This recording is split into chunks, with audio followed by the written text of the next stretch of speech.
ভারতীয় জনতা পার্টির 46তম প্রতিষ্ঠা দিবস উদযাপন উপলক্ষে রাজ্যব্যাপী আয়োজিত বিভিন্ন কার্যক্রমের অঙ্গ হিসেবে মঙ্গলবার টাকারজলা মণ্ডলে সক্রিয় কার্যকর্তা সম্মেলনে উপস্থিত ছিলেন মুখ্যমন্ত্রী ড মানিক সাহা।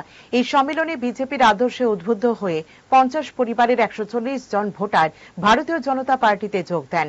নবাগতদের দলে বরণ করে নেন মুখ্যমন্ত্রী ডাক্তার মানিক সাহা বলেন, রাজ্যের জাতি জনজাতি অংশের জনগণের উন্নয়নে সবকা সাথ সবকা বিকাশ সবকা প্রয়াস এর মন্ত্রকে সাকার করছে ভারতীয় জনতা পার্টির সরকার। সেজন্য মানুষ ছুটে আসছে এই দলের পতাকা তলে। আমাদের যে 46তম ভারতীয় জনতা পার্টি প্রতিষ্ঠাতা দিবস, সে উপলক্ষে একটা প্রোগ্রাম রাখা হয়েছে।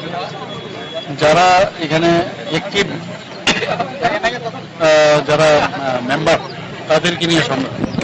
তো এখানে তো যা সম্মেলনে যাওয়া হয়, আমরা কথা বলেছি সমস্ত অ্যাক্টিভ মেম্বার এবং অন্যান্য যারা ছিল তাদের সাথে কথা হয়েছে। এর মধ্যে প্রায় 50টা ফ্যামিলি, এর মধ্যে 140 জন আমাদের আজকে এখানে যোগদান করেছে এবং তারা মূলত কংগ্রেস এবং সিপিএম পার্টির থেকে এসেছে এবং ওনাদেরকে আমি স্বাগত জানাচ্ছি ভারতীয় জনতা পার্টির পতাকা তোলা আসার।